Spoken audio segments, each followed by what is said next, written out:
Joining us now is Congressman Anthony Weiner, Democrat of New York, a member of the House Energy and Commerce Committee. Congressman, thanks very much for joining us again. It's my pleasure.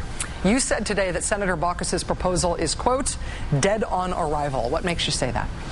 Well, I don't say it with any pleasure. I just can say that if you don't have something containing costs, something providing competition, the public option, for example, in the bill, then it doesn't have the support in the House of Representatives. But it's not just in the House. It doesn't seem to have the support among the President or the public of the United States of America. So after all the time, I'm glad that they put so much effort into it. You know, it is an important part of the process. But frankly, if the bill was intended to move this forward, it really didn't accomplish that. The reason that I highlighted the procedure by which we got the Baucus bill in our kind of stupid little intro that we did here is because I think it is worth knowing that the Finance Committee, Senator Baucus' committee, did this differently than everybody else did. They tried this experiment of doing this bipartisan committee within a committee, this group of 6. Now that that bill seems to have, or the outcome of that process seems to have produced something that nobody's necessarily going to vote for, should that process just be worked around? Should the whole Senate Finance Committee look at it the way the whole committees and of all the other committees that have looked at it have done so thus far? Well, let me just correct one thing. I think all of the committees began with the idea of let's try to do a bipartisan bill. But I think in every case we learned that many Republicans, if not all of them, came to the conclusion they want to be no part of actually solving this problem, whether it be for political reasons or just substantively. They don't believe that there's any problem to solve.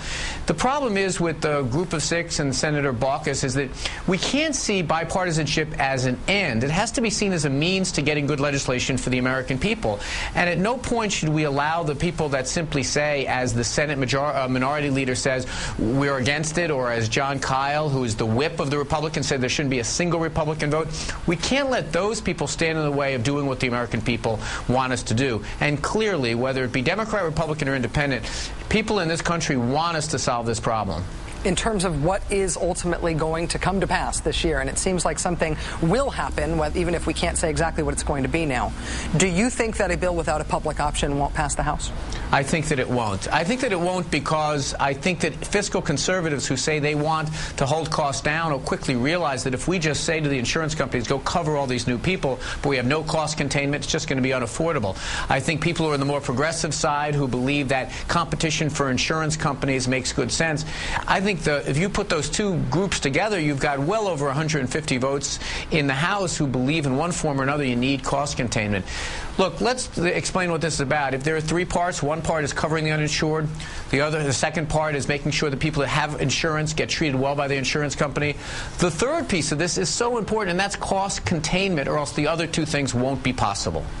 Let me ask you about a sticky political wicket here. House Speaker Nancy Pelosi says that Senator Baucus' proposal will move the debate forward. She has previously been a real champion of the public option, saying that something without a public option won't pass the House, which is what you just said.